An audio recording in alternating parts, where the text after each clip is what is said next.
Sobrang magkaugali talaga kami ng papa ni Pam kasi magkaparehas kaming kuripot. At sobrang napangiti niya ako nung naramdaman ko na hindi niya kinakampihan si Pam at sinabihan niya si Pam na kung gusto ba raw mag-seminar sa kanya. Sa akin. Ayan ba? Ayun, libre. Oo. Sa linggo lang, 2 linggo. Graduate ka na. Bakit po? Paano mong sa seminar sa'yo? Ano mo? Yun yan, sa pagbibigay ng pera. Ayan.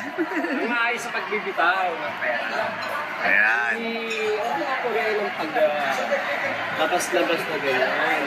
Mainit kasi mainit mag-ano ko. Kausap ko na sa telepono, extend pa. Dapat na, mag-ipon ka, safe,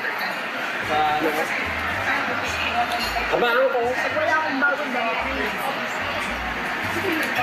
Kailangan i-seminar sa'yo, paano? Mag-seminar ka na 2 linggo.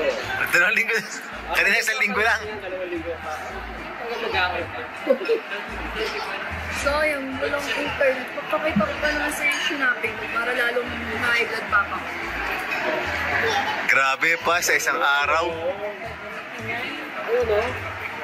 Kasi nga naman, asawa, tingin ko talaga kailangan mo ng seminar para ma-realize mo na sobrang kitain ng pera at hindi porkit may pera ka, ubusin mo na agad. Sa tuwing pinapangaralan ako ng papa ko, iba kasi yung dating sa akin kapag yung daddy ko talaga nagsasalta sa akin. Kasi daddy ko talaga yung kasama ko, lumalaki ako. And yung lola ko talaga nag-alaga sa akin. Lumaki kasi ako na kahit papano meron, hindi sobrang yaman, pero kahit papano kasi nabibigay lahat ng lola ko ng mga pangangailangan ko. And ang family business kasi namin, meron kaming jewelry. Nagsusupply kami sa mga hospital ng mga hikaw ng mga baby. Pagkapanganak ng baby, kasi pag babae, di ba, kailangan may hikaw na. Kami yung supplier sa hospital ng mga hikaw. So yun, medyo okay naman yung buhay namin. Kaya yung daddy ko, may pera din talaga sila nung bata pa ako. Dumating kasi sa point na sobrang down nung daddy ko. And talagang umabot siya sa zero talaga. As in, wala na pati pambili yung ganun-ganun kalala.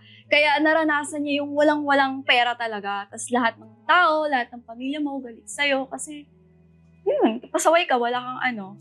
Which is, doon siya natuto na dapat mahalin yung pera, dapat ganito, dapat ganyan, ganito, ganyan. Kaya dumating naman yung papa ko na sobrang ipit talaga. Alam mo yung pagbibigay niya akong baon, sobrang gaganunin niya yung pera talaga para bago niya ibigay sa akin. Kaya naiintindihan ko yung papa ko kung bakit siya ganun magsalita sa akin, kung dapat pagmahalaga mo yung pera mo, dapat Kasi ako, magkaiba kami ng pananaw ng daddy ko pagdating sa pera.